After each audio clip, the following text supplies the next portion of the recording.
Pak Ketua, ya, bagaimana kalau kita sogok perempuan? Kata Ketua Sidang, bukan pejabat Indonesia. Kasih perempuan hilang imannya. Kalau begitu, sogok dia, kasih duit. Ada lagi ketua bilang, enggak, bukan pejabat Indonesia. UUD, ujung-ujungnya duit. Kalau begitu, kasih jabatan. Bukan bangsa Indonesia, sogok jabatan, hilang imannya. Kalau begitu kita apain? Ada yang usul, bunuh saja. Tapi dia kan punya marga. Kalau kita bunuh, pasti Bani Hasyim keberatan. Ada lagi yang usul, begini, kita keroyok. Semua suku yang ada di Mekah kita kumpulkan algojonya, kita kumpulkan jagoannya, supaya kalau Bani Hasyim keberatan, dia berhadapan dengan semua suku. Gimana? Setuju? Setuju. Oke, ini kesimpulan rapat. Besok malam Muhammad kita terjang, kita sergap, bunuh rame-rame. Tapi ini hasil rapat, jangan sampai bocor. Siapa yang bocorkan, kita penggal kepalanya. Bubar rapat. Ada peserta rapat cerita sama istrinya, Bu, saya baru ikut rapat, tapi ini rahasia ya, rahasia. Jangan ngomong-ngomong, jangan kok ngomong-ngomong, rahasia. Apa Pak? Muhammad besok malam mau dibunuh. Tapi yang ngomong-ngomong, aman Pak, tidak ada masalah. Ini ibu besok ke pasar. Shh, rahasia. Jangan ngomong-ngomong.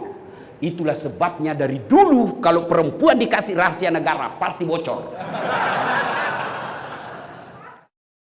Insya Allah kita tidak akan mati dalam keadaan berzina. Amin. Insya Allah kita tidak akan mati dalam keadaan mabuk. Tapi yang bisa membuat kita mati kafir, hubbi aklil haram, suka memakan barang haram. Allah sayang bapak-bapak sehingga Allah masukkan ke tempat ini. Kenapa? Karena kalau bapak di luar terus masih makan barang haram. Ini saya dengar tadi sambutan luar biasa, bisa bikin negara orang di sini Pak. Ada polisinya, ada tentaranya, ada gubernurnya, ada menterinya, ada bagian penerbangnya, lengkap Pak. Bukan berarti Allah murka kepada bapak-bapak, tapi karena justru sayangnya, sehingga parkir kok dulu sini Setia Novanto. Kau parkir dulu di sini. Supaya apa? Bisa kamu mati dalam keadaan Islam. Maka Allah cinta. Masukkan ke sini supaya kau tidak terkontaminasi dengan barang haram. Itulah makna wala tamutunna illa wa antum muslimun. Jangan kamu mati kecuali dalam keadaan beragama Islam. Wa qala idzan bismillahirrahmanirrahim. Ya ayyuhalladzina amanu dukhulu fis silmi kaffatan wa la tattabi'u khutuwatis syaitan innahu lakum adu mubin. Wahai orang-orang yang beriman, masuklah engkau ke dalam Islam secara sempurna, bukan Islam pencitraan, bukan Islam gimik-gimik, bukan Islam pilkada, bukan Islam pilpres. Itu biasa kan kalau politisi mau dipilih, Masya Allah, penampilannya kalah ustadz, pakai peci, serban, pakai gamis, keluar masuk masjid, bagi-bagi sembako. Begitu terpilih, hilang lagi. Jangan Islam seperti itu, kata Allah. Andai saja Islamnya Bapak benar, bukan Islam gimik-gimik, saya yakin Bapak tidak ada di sini.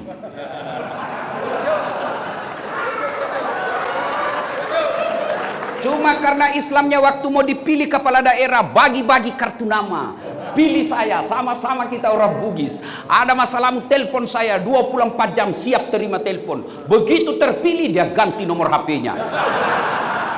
Jangan Islam seperti itu, kata Allah. Islamlah secara benar. Dan janganlah engkau ikuti langkah-langkah setan, karena sesungguhnya setan itu musuh yang nyata bagi kalian.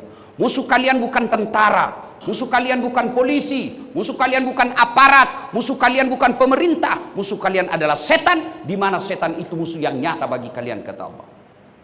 Dan Bapak pikir ketika Bapak mendengarkan saya akan datang, setan tidak goda, dia goda kita Pak. Tidak usah kau datang, tidak usah kau datang, lebih ikut tidur di dalam ruangan. Tidak usah kau datang, tidak usah kau datang, kau sudah tahu juga ceramahnya. Itu bisikan setan. Alhamdulillah Bapak bisa hadir di tempat ini. Apakah setan bernyerah ketika Bapak duduk di sini? Tidak, dia goda lagi kamu. Tidak usah dengar ceramah, pegang HP-mu, pegang HP-mu. Orang yang pegang HP itu kena godaan setan. Tidak pegang HP tapi diajak temannya ngomong. Itu setan dalam bentuk teman sekamar. Maka Allah katakan, jangan kau ikuti langkah-langkah setan, karena sesungguhnya setan itu musuh yang nyata bagi kalian. Wa qala idzan bismillahirrahmanirrahim. Innallaha wa malaikatahu yusalluna 'alan nabi. Ya ayyuhalladzina amanu sallu 'alaihi wa sallimu taslima. Sesungguhnya Allah dan para malaikatnya bersalawat kepada Rasulullah Muhammad sallallahu alaihi wasallam. Maka wahai orang-orang yang beriman, bersalawatlah kalian kepada Rasulullah dengan sebaik-baik salawat. Salatullah salamullah ala toha rasulillah.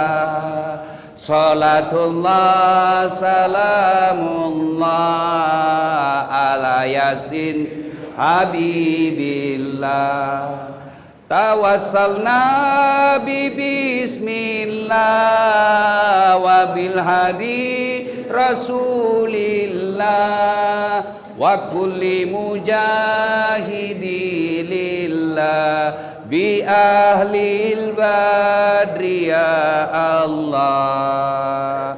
Terima kasih. Coba diamalkan Pak. Ketika Bapak gundah gulana, mengingat anak di luar, dapat informasi istri ketemu mantannya, kan itu tekanan jiwa Pak, depresi kita. Nggak usah ngamuk, nggak usah mana telepon, mana video call, nggak usah. Salawat kepada Rasulullah, seolah-olah ada Nabi di depan kita. Kita curhat, ya Nabi salam alaik, ya Rasul salam alaik, ya Habib salam alaik, salawatullah alaik.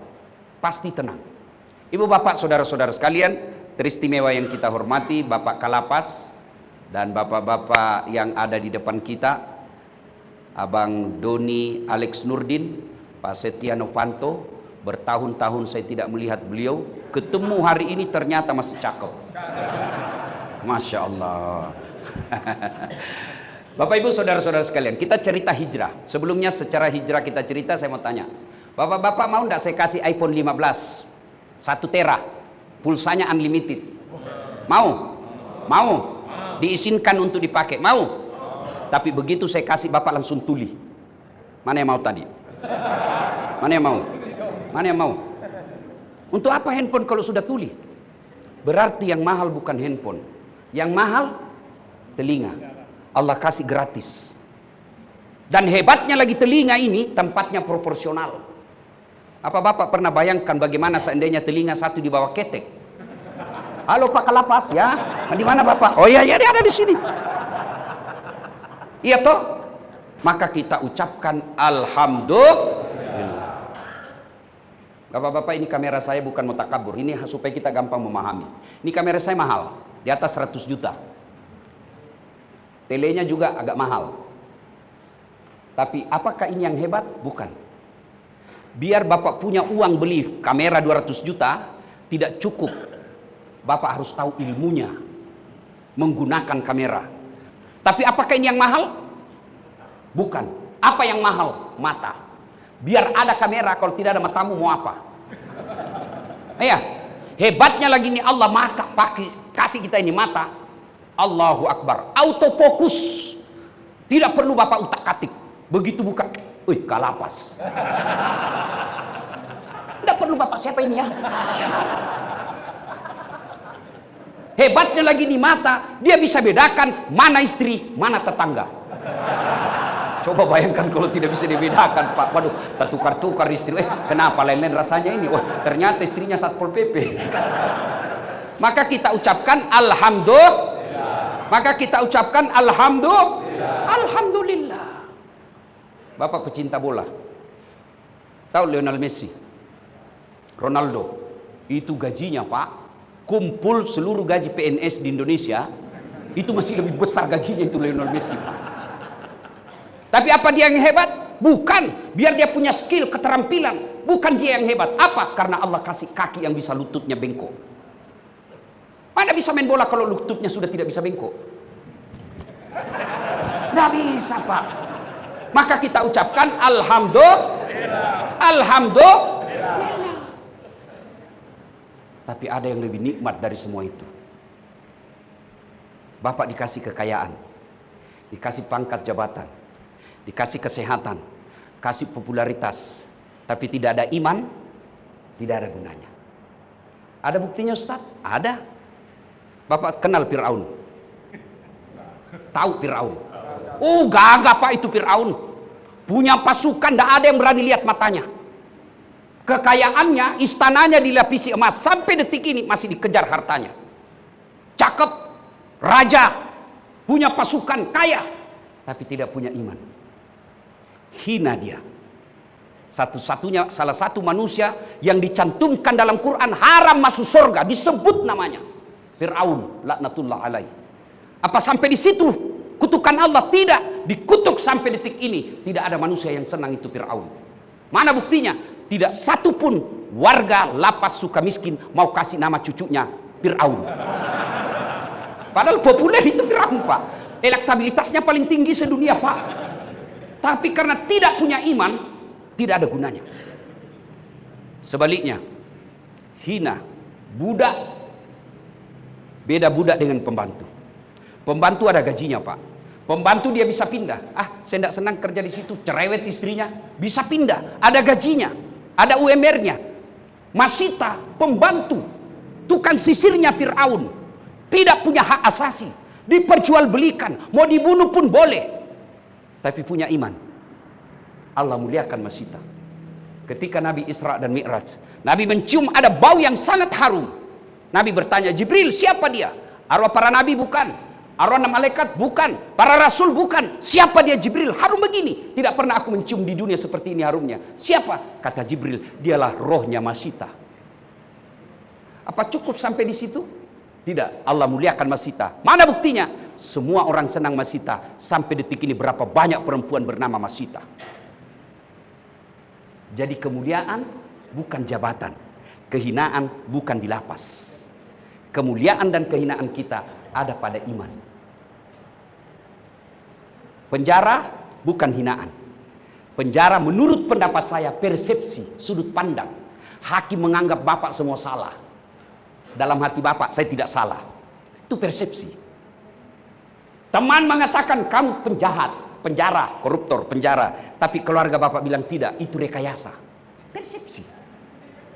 Iya toh? Kalau penjara kehinaan tidak ada nabi yang dipenjara. Tapi buktinya ada nabi yang dipenjara, Yusuf alaihi salam. Kalau penjara keinahan tidak ada ulama yang dipenjara. Berapa banyak ulama kelas dunia yang dipenjara. Kalau di Indonesia paling terkenal ulama besar kita Buya Hamka dipenjara. Tokoh dipenjara, pejabat dipenjara, ada. Soekarno di ruang kalapas tadi saya lihat gambarnya cakep dan ternyata pernah menghuni di sini. Siapa tahu bapak-bapak keluar tiba-tiba menjadi menteri. Tidak ada yang mustahil kan? Maka yang hina sudah dipenjara tidak ada perubahan. Itulah yang hina.